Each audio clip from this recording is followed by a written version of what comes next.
La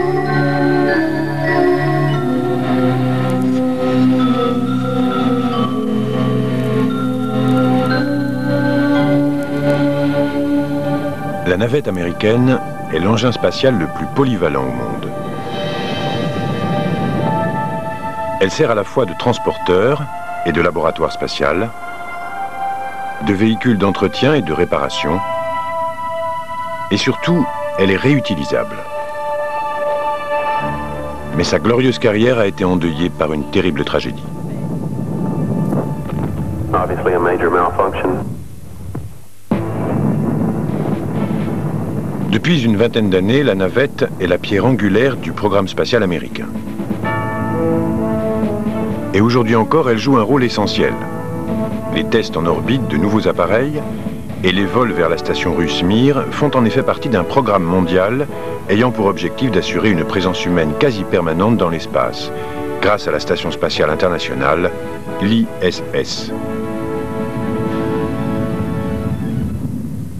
Mission sequence start. Reporting from London, another German V2 missile has struck the city. We choose to go to the moon, Elizabeth.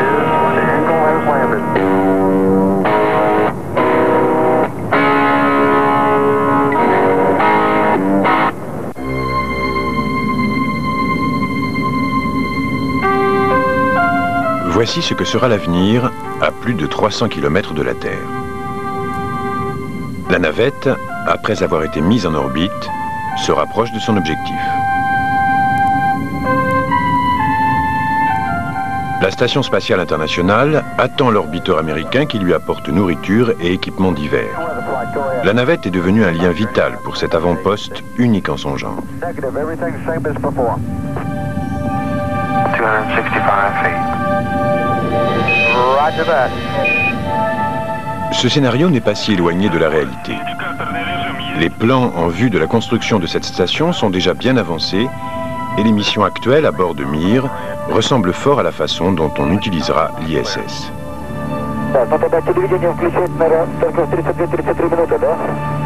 Les procédures d'arrimage entre la navette et Mir seront celles utilisées pour la future station spatiale. 2 метра, 2,1. En 1995, le premier arrimage de ce type a marqué l'aube d'une ère nouvelle dans l'exploration spatiale, celle de la coopération internationale. Houston, we have contact and capture. C'étaient les débuts des efforts américano-russes pour œuvrer à la création de la station internationale.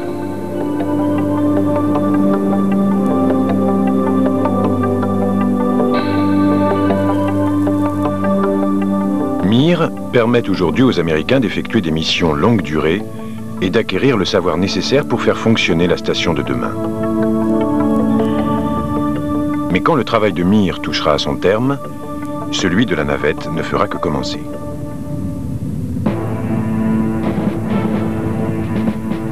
L'histoire de cet engin a été marquée par une perpétuelle évolution. La navette a incarné la transition entre les missions Apollo et le début d'un nouvel âge spatial. Conçue pour faciliter l'accès à l'espace, elle s'est avérée le véhicule spatial le plus fiable et le plus polyvalent du monde, et aussi le plus sophistiqué. 5 ordinateurs embarqués gèrent avec précision le décollage, la mise en orbite et la rentrée dans l'atmosphère. Discovery Houston, we've taken a look at the weather. Weatherman says it's going to... En queue de l'appareil, 2 compartiments abritent les moteurs de manœuvre orbitales. Lors du retour sur Terre, ce sont ces propulseurs qui permettent à la navette de quitter son orbite. Go for the bar. Pendant la première phase de la rentrée dans l'atmosphère, le dispositif d'asservissement en assiette placé dans le nez assure le maintien de la navette sur l'angle d'attaque prévu. La vitesse est alors supérieure à 27 000 km/h.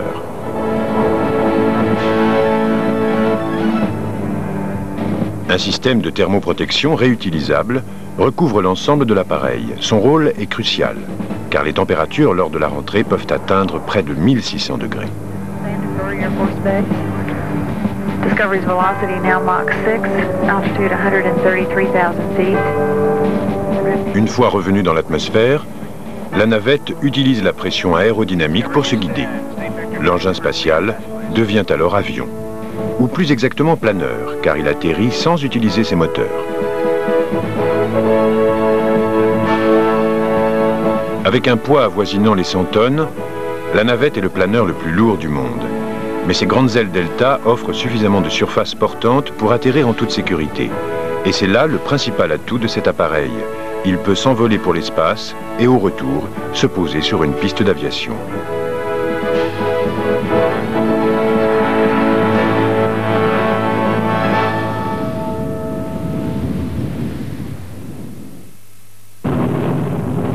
Le X-20 a été l'un des premiers prototypes d'engin spatial piloté réutilisable. Il devait être propulsé en orbite par une fusée à plusieurs étages. Surnommé Dinosaure, le X-20 a été parrainé par l'armée de l'air à la fin des années 50. Comme avec la navette, la rentrée et l'atterrissage devaient se faire en planant.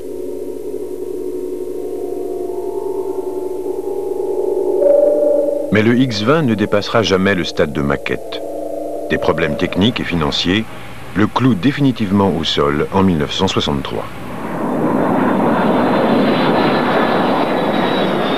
À la même époque environ, la NASA, elle, travaille sur un programme similaire destiné à analyser le retour dans l'atmosphère d'un appareil manœuvré par le pilote. Un B-52 modifié est mis à contribution pour lancer des avions expérimentaux appelés lifting bodies. Un lifting body est un avion dépourvu d'ailes. Son profil peu habituel, dos aplati et ventre rond, lui permet cependant de voler comme s'il disposait d'une surface portante. Celui-ci est le M2F2 de Northrop. Les tests en vol effectués au-dessus de la base d'Edwards ont permis de rassembler des données sur un retour au sol moteur éteint. L'ensemble du programme Lifting Body va avoir un impact non négligeable sur la conception de la future navette. Lors de ce vol, en 1967, Bruce Peterson rencontre des difficultés pour maintenir l'assiette de l'appareil. Au sortir d'un virage en S, l'avion commence à rouler d'un bord sur l'autre.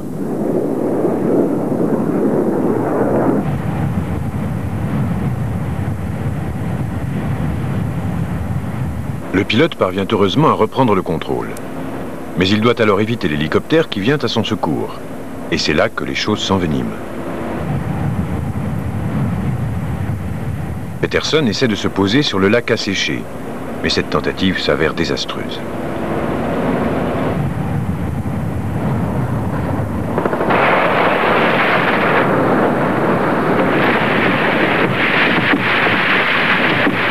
Le pilote manque de trouver la mort, mais il survivra. Tout comme le programme Lifting Body.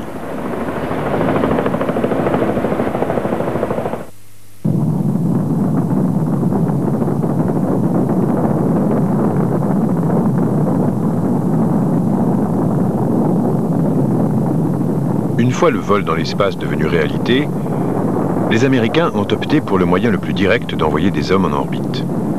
Fusées non récupérables et capsules étaient plus rapides et plus faciles à mettre au point que les appareils réutilisables et paraissaient donc le plus sûr moyen de damer le pion aux Russes dans la course à la Lune. Mais après la mission triomphale d'Apollo 11 en 1969, la NASA s'attaque à l'étude d'un véhicule de type navette.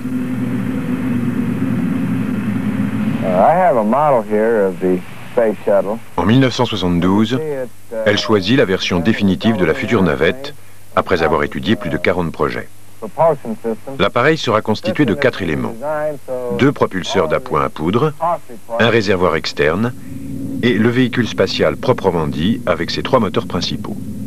Tous ces éléments seront réutilisables, à l'exception du réservoir externe.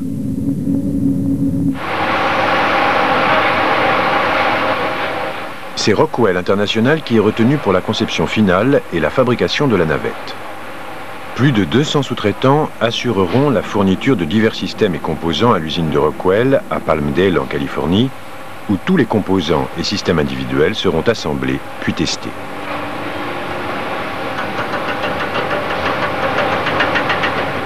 Essentiellement construit en aluminium, le fuselage se divise en 3 parties.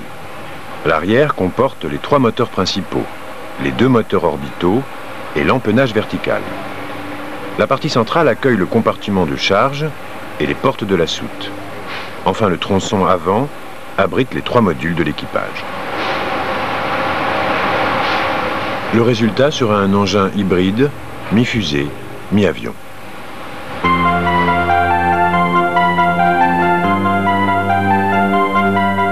La construction du premier véhicule nécessite 4 ans. À terme, la flotte spatiale comptera 4 navettes. Celle-ci est baptisée Enterprise, d'après le nom du vaisseau spatial de la série télévisée Star Trek.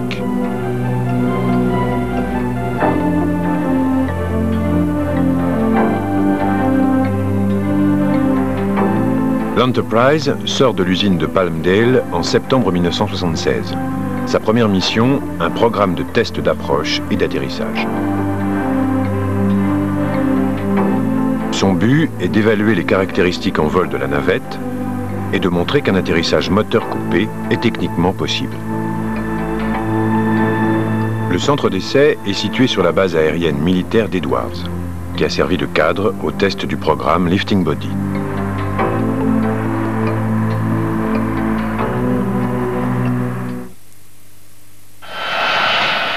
Le X-24B a été le dernier appareil de ce programme testé à Edwards. Sa conception tranchait nettement avec celle du M2F2 et de ses prédécesseurs. Mis au point par l'armée de l'air, le X-24B était beaucoup plus proche de la future navette, tant par son profil que par ses caractéristiques aérodynamiques. En 1974 et 1975, il a accompli plusieurs missions, principalement pour rassembler les données nécessaires à la mise au point de la navette. La forme delta du X-24B a ainsi permis d'améliorer grandement la portance et la manœuvrabilité par rapport au précédent modèle, notamment lors de la descente vers la piste d'atterrissage depuis la haute altitude. Cette forme triangulaire permettait en outre d'atterrir en mode planeur en toute sécurité.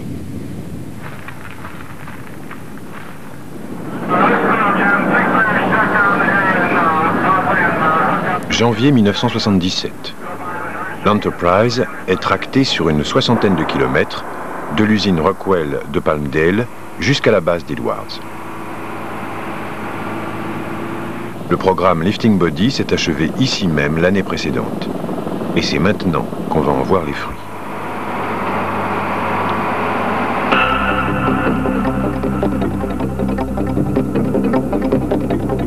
Au centre de recherche de la NASA de Dryden, on utilise un portique d'assemblage spécial pour installer l'Enterprise au sommet d'un Boeing 747 modifié. Ce transporteur va servir à lancer la navette pour mener les tests de vol.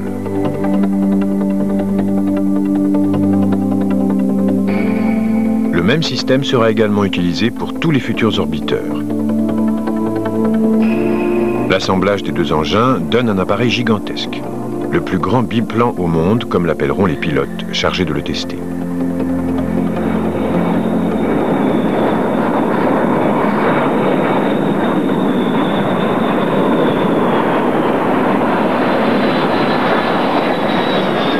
Deux équipages sont sélectionnés pour piloter l'Enterprise.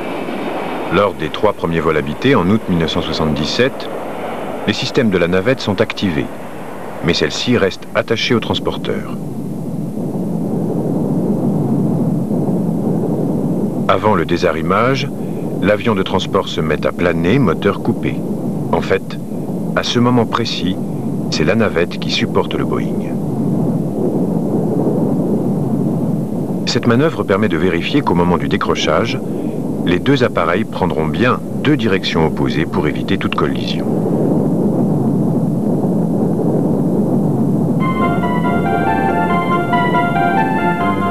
Par mesure de sécurité supplémentaire, un carénage arrière recouvre les 3 tuyères de la navette pour réduire les traînées aérodynamiques. Fred Hayes, le pilote, fait ensuite piquer la navette pour atteindre une vitesse comparable à celle qu'elle atteindra lors de sa rentrée dans l'atmosphère.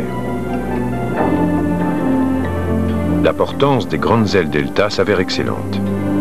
On avait un temps pensé que ces ailes alourdiraient trop l'appareil.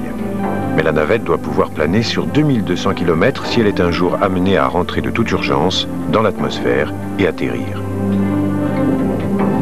Or, seule cette configuration peut permettre de planer sur une telle distance.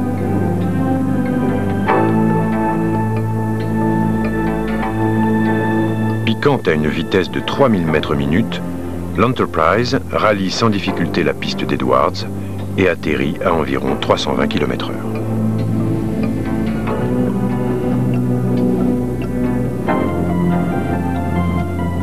Cinq minutes après le largage, Fred Haise se pose en douceur.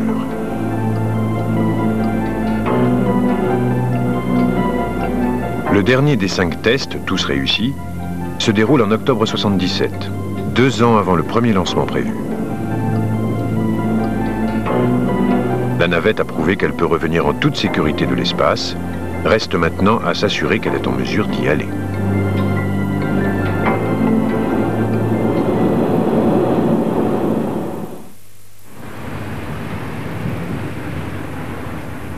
La puissance nécessaire pour arracher la navette du sol va être fournie par 2 propulseurs d'appoint à poudre. Ils constituent la partie la plus lourde et la plus puissante de la navette et sont les plus gros jamais construits jusqu'alors. Ils sont également les premiers à être conçus en vue d'une réutilisation. Le carburant solide a l'apparence et la texture du caoutchouc. Jamais encore on n'a utilisé de propulseur à poudre pour des missions habitées, bien qu'il présente moins de risques techniques que les fusées à carburant liquide.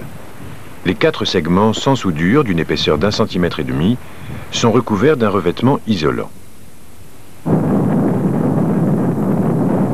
Le moteur atteint sa pleine puissance moins d'1 seconde après la mise à feu et développe une poussée de 1360 tonnes. Les 3 moteurs logés dans la queue de l'orbiteur sont les propulseurs principaux et représentent une véritable prouesse technologique. Avant la navette, les moteurs de fusée ne pouvaient être utilisés qu'une seule fois. Ceux-ci sont les premiers à être réutilisables et ils peuvent accomplir plus de 50 missions d'affilée avant de nécessiter une révision générale. Par rapport à leur taille et à leur poids, ces moteurs sont les plus puissants jamais construits. Chacun d'eux développe plus de 130 tonnes de poussée au décollage. Et cette dernière peut être augmentée ou réduite pendant le vol. Afin de diriger la navette, les tuyères peuvent bouger de 21 degrés verticalement et de 17 degrés latéralement.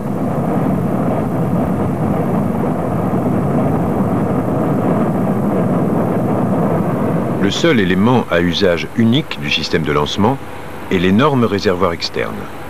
Il s'agit en fait de 2 réservoirs reliés par un réservoir cylindrique interne.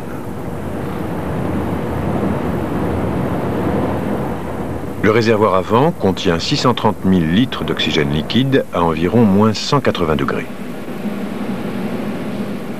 Le réservoir arrière contient 100 000 litres d'hydrogène liquide à environ moins 240 degrés.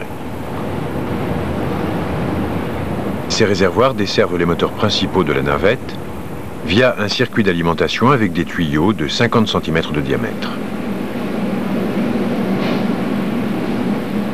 Pour éviter tout réchauffement du carburant, le réservoir est couvert d'un revêtement isolant qui empêche également la formation de glace sur la paroi extérieure.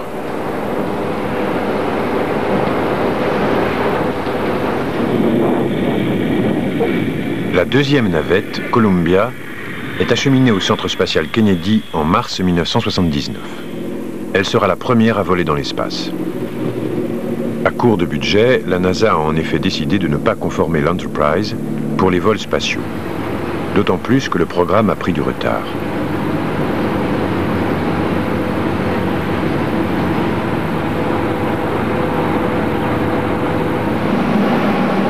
Il est d'ores et déjà évident que le premier vol orbital ne pourra pas se dérouler avant 1981, et ce, pour 2 principales raisons. Premièrement, le bouclier thermique de l'orbiteur. Celui-ci se compose de centaines de tuiles de fibres de silice prévues pour absorber les températures extrêmes qui accompagnent la rentrée dans l'atmosphère. En l'absence de ces plaques, la navette prendrait purement et simplement feu.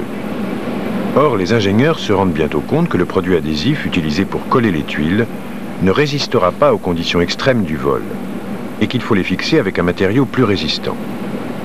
qui va prendre plus d'1 an. Deuxièmement, le moteur principal. Le niveau technologique qu'il requiert ne peut être obtenu qu'après des années d'essais et d'échecs.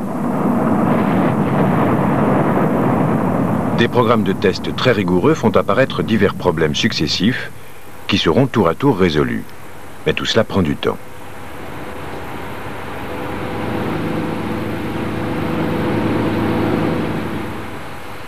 Fin 1980, Columbia est enfin sur le pas de tir pour les ultimes tests pré-lancement. L'allure de l'ensemble est surprenante. On a l'impression que l'orbiteur est venu se greffer sur un double réservoir pour arriver à décoller, ce qui est d'ailleurs le cas. Mais cette vision étrange préfigure bien l'avenir des navettes.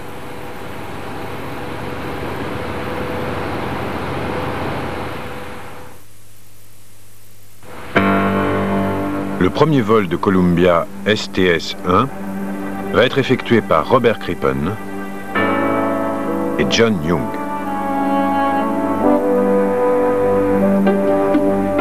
Crippen, issu du programme de laboratoire orbital habité de l'armée de l'air, n'est encore jamais allé dans l'espace.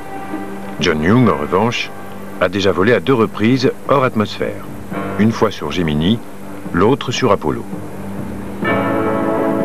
Mais les 48 heures à venir vont être riches en sensations nouvelles pour les 2 astronautes.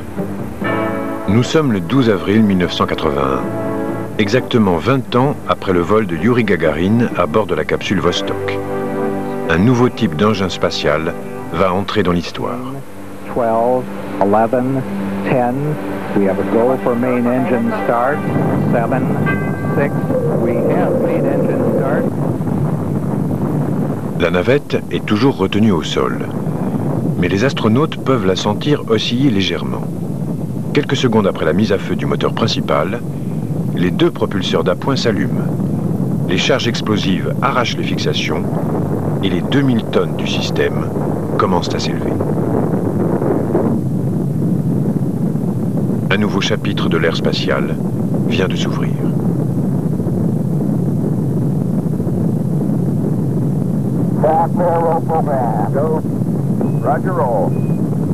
Après s'être élevée au-dessus du portique, la navette effectue une rotation de 110 degrés. Une fois cette rotation accomplie, le véhicule s'incline et se place sur sa trajectoire. Pendant ce vol, l'équipage n'enregistrera pas plus de 3 G.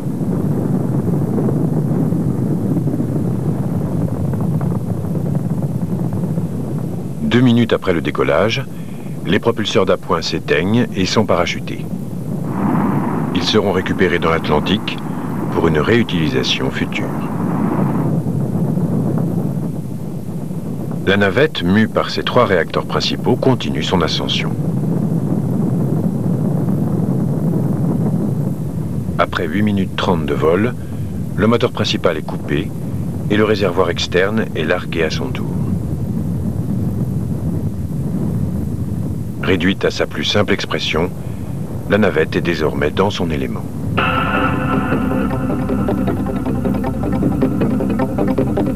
Grâce à ses moteurs orbitaux, Columbia se place sur une trajectoire de révolution quasi circulaire à 250 km de la Terre.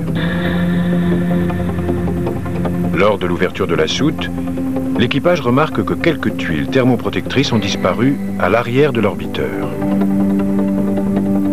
Reste à espérer qu'il n'en manque pas sur le ventre et le nez, car c'est là que la chaleur sera la plus élevée au moment de la rentrée dans l'atmosphère. La mission de ce premier vol STS-1 était de monter et de redescendre en toute sécurité. STS signifie Système de transport spatial, le nom officiel de la NASA pour l'ensemble du programme spatial Navette. Columbia est testé pendant 2 jours.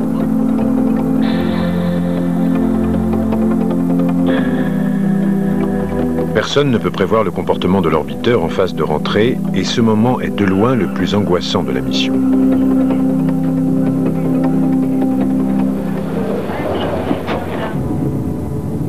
Lors du retour dans l'atmosphère, les températures à la surface de l'appareil atteignent leur paroxysme. Qui plus est, une couche de plasma créée par la friction entoure la navette, empêchant toute transmission entre les astronautes et le centre de contrôle. Houston doit donc attendre 17 longues minutes dans un silence tendu. Puis la bonne nouvelle arrive, Columbia a effectué sa rentrée sans dommage. Redevenu avion, l'engin spatial plane jusqu'à la piste d'atterrissage. Le 14 avril, Columbia réussit à se poser sur la base d'Edwards dès la première tentative.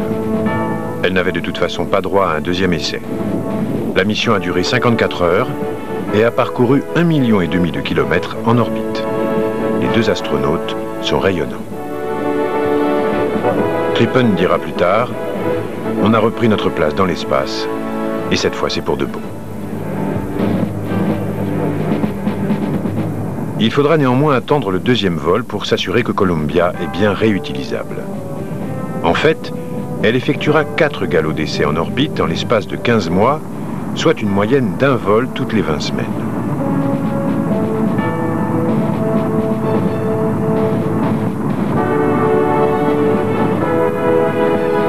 Chacune de ces missions a permis d'assurer un peu plus l'avenir des États-Unis dans l'espace.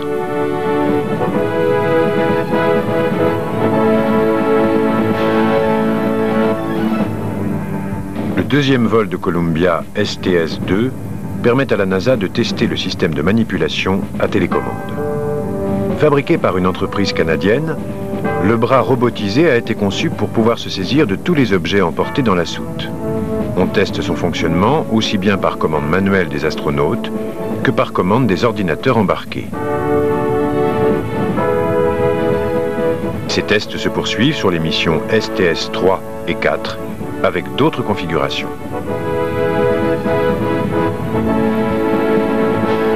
Des équipages étudient les limitations thermiques de l'appareil et testent les combinaisons de sortie extravéhiculaires. Une fois toutes les procédures orbitales vérifiées, Columbia est déclarée opérationnelle.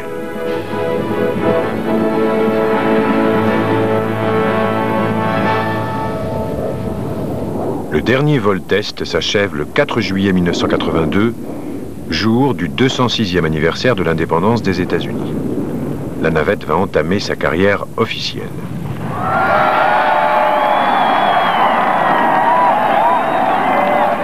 Challenger, le deuxième véhicule de la flotte, rejoint le centre Kennedy pour son premier vol spatial prévu pour avril 1983. 2 autres orbiteurs, Discovery et Atlantis, viendront compléter la flotte au milieu des années 80. La NASA sera alors en mesure de préparer une navette pour le lancement suivant en 2 mois seulement. Avec 4 engins de ce type, les États-Unis s'assurent un accès facile à l'espace. Les noms des navettes proviennent de célèbres voiliers utilisés au temps des grandes découvertes. Les engins spatiaux ont d'ailleurs emprunté quelques caractéristiques à ces navires. Équipage de 7 hommes et construction sur 3 ponts. Le pont intermédiaire comporte les quartiers de vie quotidienne, le sas et l'écoutille d'accès. On y trouve 95% des provisions et équipements embarqués, ainsi que des couchettes et des sièges pour les 3 membres d'équipage.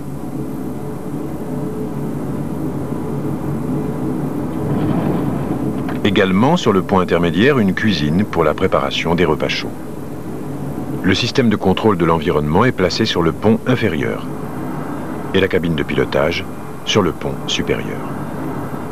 Dans la partie avant de ce pont se trouve l'instrumentation de vol avec les systèmes de navigation et l'électronique embarquée. Dans la partie arrière, le système de commande de secours ainsi que les commandes de la soute. C'est d'ici que l'équipage dirige le bras manipulateur télécommandé pour mettre des satellites en orbite ou, à l'inverse, les rapatrier à bord.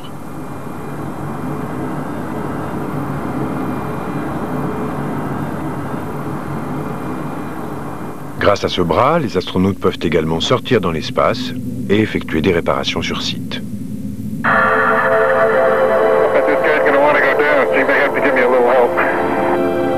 Perchés sur le bras, à l'aplomb de la soute, les astronautes peuvent récupérer et réparer des satellites défectueux.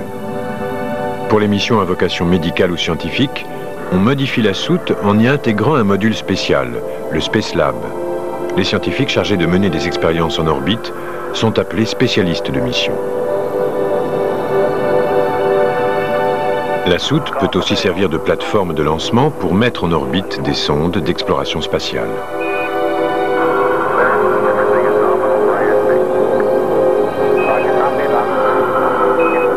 Enfin, les astronautes peuvent accomplir des travaux à une certaine distance de la navette grâce au MMU, le fauteuil de l'espace. À la fin de l'année 1985, toutes ces procédures ont été testées avec succès.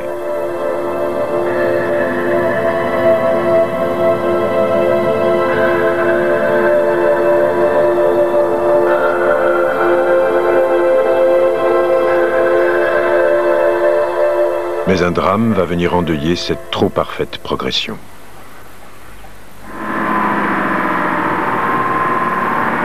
En janvier 1986, Challenger doit exécuter la 25e mission du programme navette spatiale.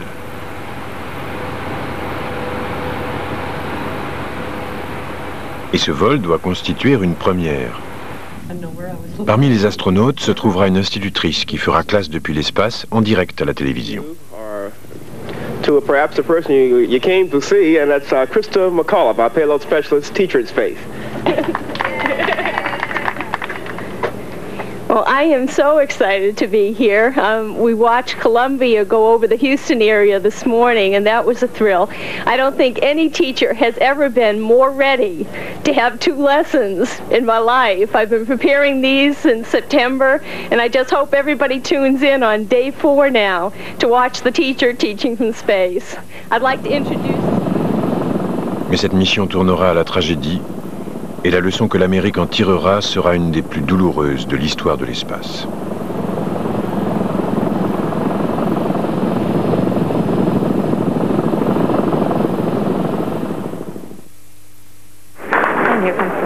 Le vol STS-51L allait être la 10e mission de Challenger. Cette navette est le fleuron de la flotte. Ces 9 missions précédentes ont permis de réaliser une impressionnante série de premières. Première américaine et premier noir dans l'espace. Première sortie en MMU. Première réparation satellitaire orbitale et premier emport de bouteilles de Pepsi et de Coca-Cola. Au programme de cette mission figure une autre innovation. Sharon Christa McAuliffe va devenir la première femme passagère de l'espace. Les cours qu'elle dispensera depuis la navette à des élèves sur Terre marqueront le début du programme Professeur dans l'espace, un programme qui doit servir à promouvoir l'image de marque de la NASA. T-minus 15 seconds.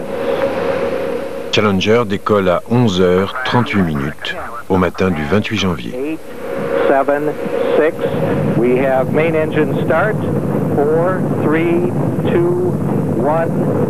And liftoff. Liftoff of the 25th Space Shuttle mission, and it has cleared the tower. Roger, roll, Challenger.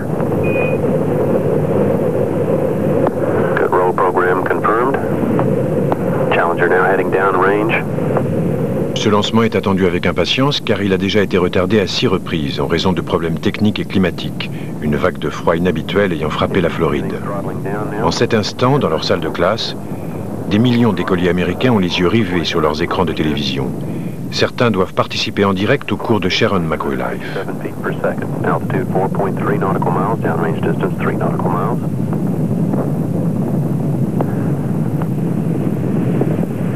Engines throttling up, 3 engines now at 104%. Challenger, go and throttle up. Challenger, go and throttle up.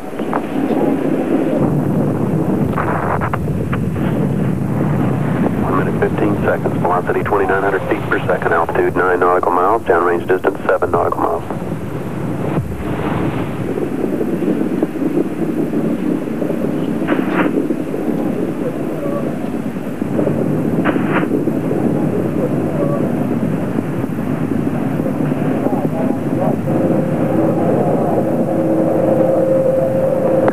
Flight controllers here looking very carefully at the situation. Fido trajectory. Go ahead. Flight GC, we've had negative contact, lost downlink. Okay, all operators, watch your data carefully. Flight final until we get stuff back. He's on his cue card for abort modes. We have no downlink.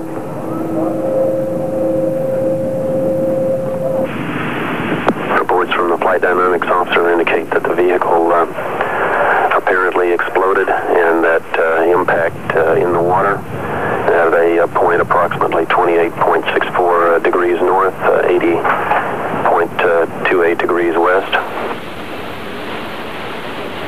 Okay, everybody, stay off the telephones. Make sure you maintain all your data. Start pulling it together.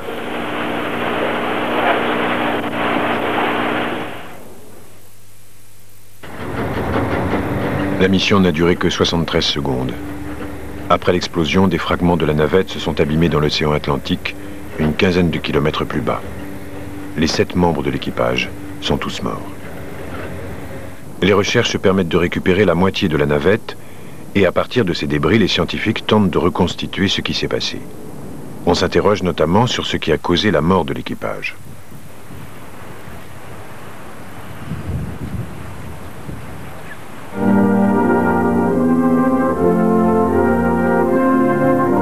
Beaucoup pensent que les astronautes ont survécu à l'explosion et ne sont morts qu'au moment de l'impact sur l'océan.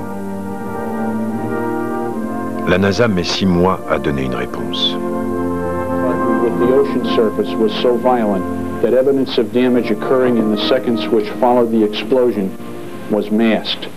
Our final conclusions are that the cause of death of the Challenger astronauts cannot be positively determined, that the forces to which the crew were exposed during orbital breakup were probably not sufficient to cause death or serious injury, and that the crew possibly, but not certainly, lost consciousness in the seconds following orbital breakup due to in-flight loss of crew module pressure. L'idée que les 7 astronautes aient pu rester conscients pendant les 2 minutes et demie précédant le crash dans l'Atlantique est insupportable. Cette tragédie sera lourde de conséquences sur la poursuite du programme. L'enquête démontre des erreurs de conception flagrantes au niveau de la navette et d'importantes négligences de la part de la NASA. La flotte de navettes restera clouée au sol pendant près de 3 ans. La veille du lancement de Challenger, certains signes auraient dû alerter la NASA. La température avait chuté en dessous de 0 et on avait ouvert les systèmes hydrauliques pour permettre à l'eau de s'écouler. Avec le gel des canalisations, l'eau s'était mise à déborder et le pas de tir s'était retrouvé couvert de glace. Au moment du lancement, la température n'était remontée qu'à 2 degrés au-dessus de 0, soit une température bien inférieure à celle des précédents tirs. Des spécialistes ont analysé les images enregistrées par plus de 200 caméras. Moins d'1 seconde après le décollage, une fumée grise et épaisse commence à s'échapper du joint arrière du propulseur d'appoint droit. La cadence d'échappement de cette fumée correspond environ à la fréquence de compression des joints au décollage.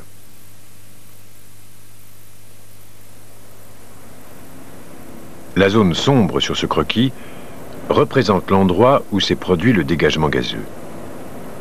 La fumée est apparue juste au-dessus de l'entretoise, située entre le propulseur et le réservoir extérieur.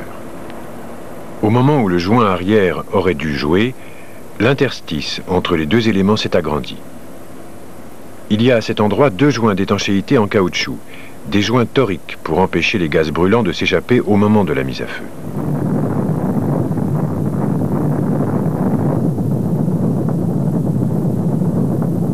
Pendant le lancement, les données télémétriques n'ont pas révélé de problème. Le second événement significatif est survenu 58 secondes après le décollage.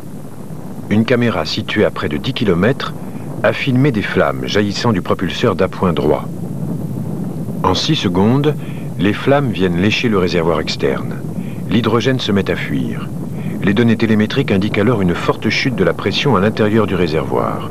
Puis après 73 secondes de vol, de l'oxygène liquide coule le long du réservoir. En quelques millisecondes, on voit apparaître un éclair de lumière entre le réservoir extérieur et l'orbiteur. Après 73 secondes et 213 millièmes, l'appareil explose.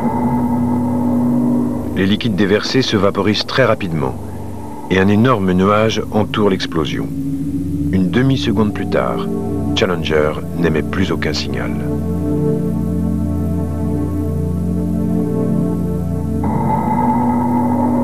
Les deux propulseurs à poudre continuent leur course. Ils seront récupérés par la suite. Et parmi les débris incandescents, on distingue la cabine de la navette.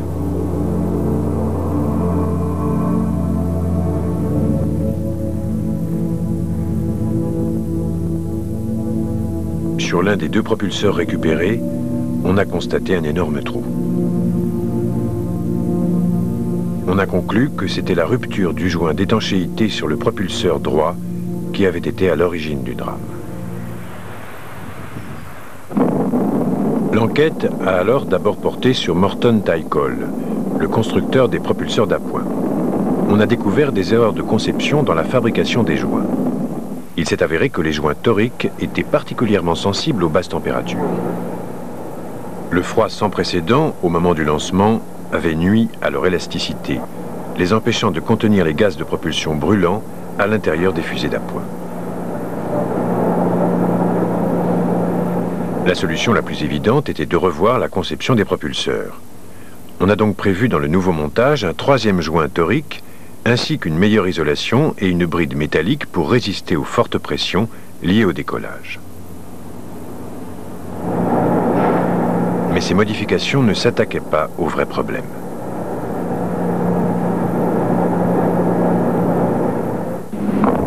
L'accident de Challenger n'était pas dû à une défaillance technique, mais à une défaillance humaine, une négligence de la NASA. L'agence spatiale avait en effet rencontré des difficultés avec ses joints toriques dès 1977. L'erreur de conception était devenue un risque de vol tolérable. La NASA n'avait pas voulu retarder la production et rien n'avait été fait pour rectifier le problème. Le désastre de Challenger aurait pu être évité. Il faudra attendre près de 3 ans avant de voir de nouveau une navette décoller.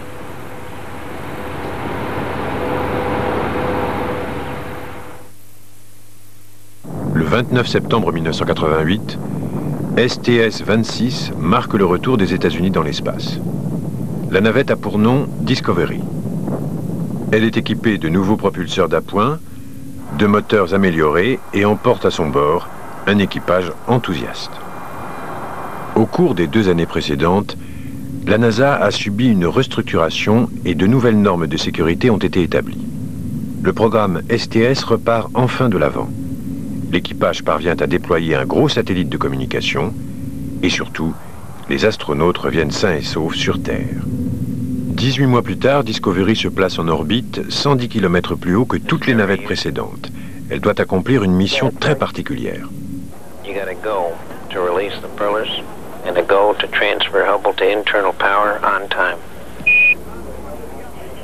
À 580 km au-dessus de la Terre, l'équipage s'apprête à mettre en orbite le télescope Hubble.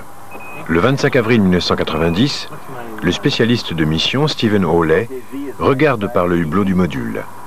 Commandant manuellement un bras articulé, il tire les 11 tonnes et demie du télescope hors de la soute.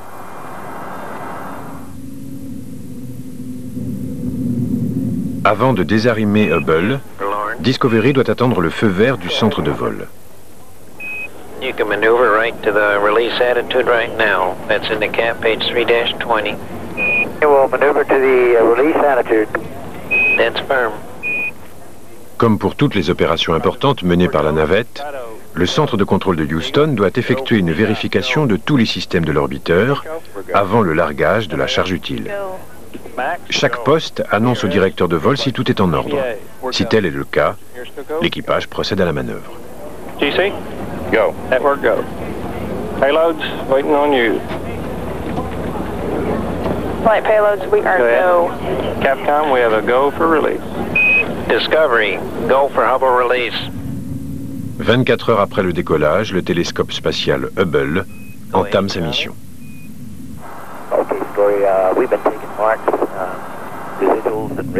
Ce puissant appareil est censé tourner autour de la Terre pendant 15 ans, en transmettant des images des confins de l'univers.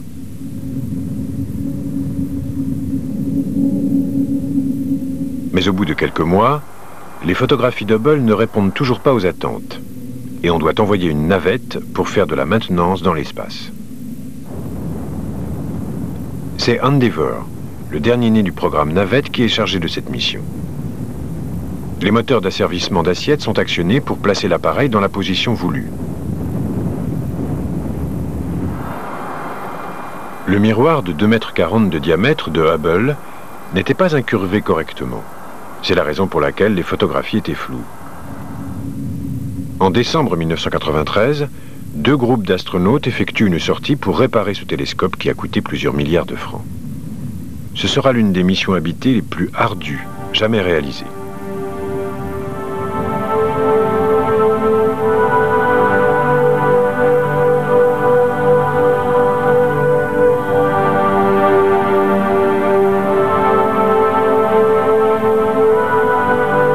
Les astronautes doivent en effet installer un nouvel appareil photo dont l'objectif a été spécialement conçu pour compenser les imperfections du miroir. Ils doivent aussi changer des gyroscopes défectueux et réparer un groupe électrogène tombé en panne. Il faudra 5 sorties d'affilée pour mener à bien la tâche. Et les astronautes totaliseront une durée record de 35h30 de marche dans l'espace. Depuis, Hubble nous transmet des images incomparables du cosmos. Cette mission de réparation a fait ressortir la contribution unique qu'apporte la navette à l'exploration spatiale.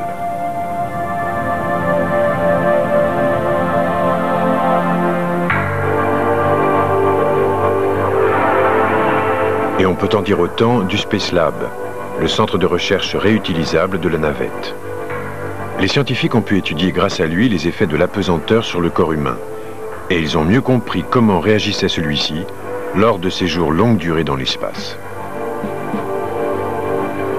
Le Space Lab a d'ores et déjà accueilli des spécialistes de nombreuses nationalités et il représente un des premiers éléments de la coopération internationale dans l'espace.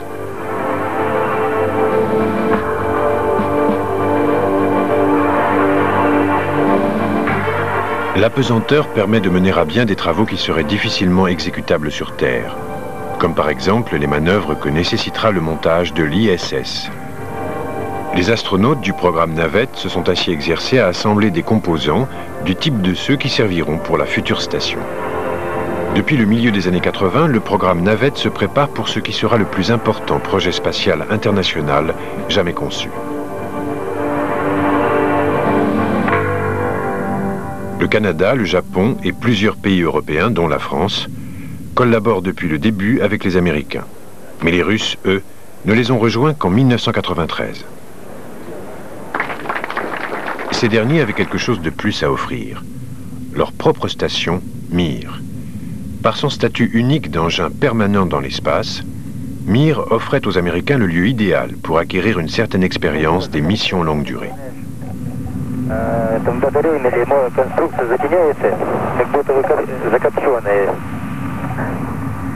Un programme américano-russe est lancé qui prévoit plusieurs vols de navettes à destination de Mir. Fin juin 1995, Atlantis est la première navette à s'arrimer à la station Mir. 265 feet. Roger that. Pour croiser la route de Mir, Atlantis emprunte un vecteur d'approche afin d'arriver sous l'engin russe, plutôt que sur l'avant. Atlantis va donc voler sous le ventre de Mir jusqu'au moment de l'arrimage. Ce type de procédure permet aux forces orbitales naturelles de freiner la navette et de réduire les manœuvres nécessaires à l'approche. Les transmissions entre Mir et Atlantis se font par radio VHF. Et la navette coordonne également ses activités grâce au contrôle au sol de Houston, qui donne son feu vert pour la poursuite des opérations. Atlantis s'approche à une dizaine de mètres de Mir et se maintient en dessous pendant environ 5 minutes, le temps d'assurer la synchronisation et de définir la distance et la vitesse d'approche. Les réflecteurs en queue du module d'arrimage sont alignés grâce à des lasers manuels qui vont permettre de calculer la distance par rapport à l'objectif.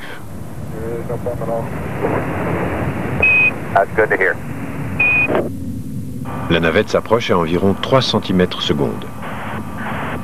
Le contact se fait en douceur. Houston, we have contact and capture. Cet arrimage américano-russe est un événement historique qui n'est pas sans en rappeler un autre quelques 20 ans plus tôt.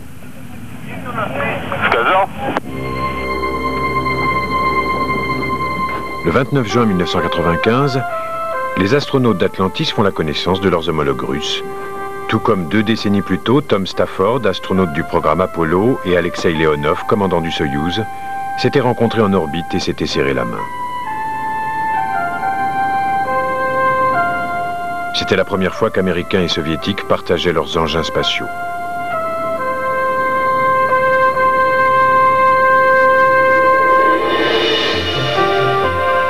En pénétrant dans la station, l'équipage d'Atlantis inaugure un nouvel âge de l'exploration spatiale et marque le début des efforts conjoints pour assurer la présence simultanée de plusieurs nations dans l'espace.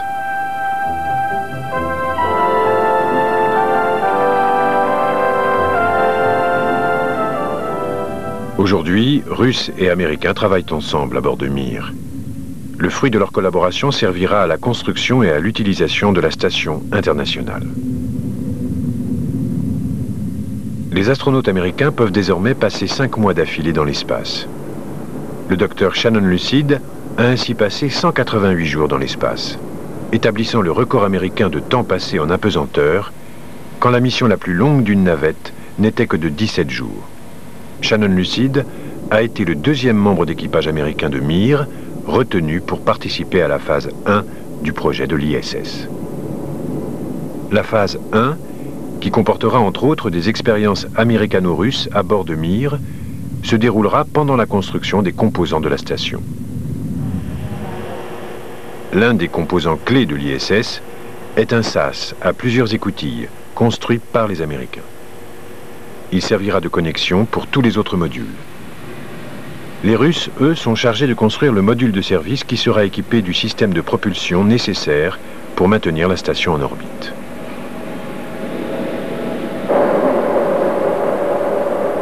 Une équipe internationale d'ingénieurs travaille également sur des systèmes d'alimentation en simulant les besoins de la future station en électricité. La navette emportera les composants en orbite et les astronautes céderont des bras robotisés pour l'assemblage du complexe orbital. Les laboratoires de recherche et les modules d'habitation seront reliés par 2 passerelles qui formeront l'ossature de l'ensemble. La station internationale deviendra un avant-poste à la frontière de l'espace. Et si notre avenir dans le cosmos dépend de notre capacité à y vivre et à y travailler de façon permanente, la clé de cet avenir est intimement liée à la navette.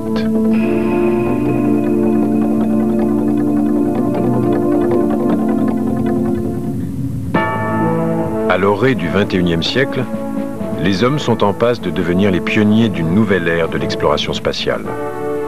Pour cela, ils ont besoin d'un véhicule adapté à cette tâche, une navette pour les stations spatiales. Aujourd'hui, elle s'appelle Mir. Demain, ce sera la station internationale Freedom. Mais quoi qu'il en soit, la navette américaine continuera d'assurer des services inégalés, selon une tradition qui s'est instaurée la première fois qu'elle a pris le chemin de l'espace et qu'elle en est revenue.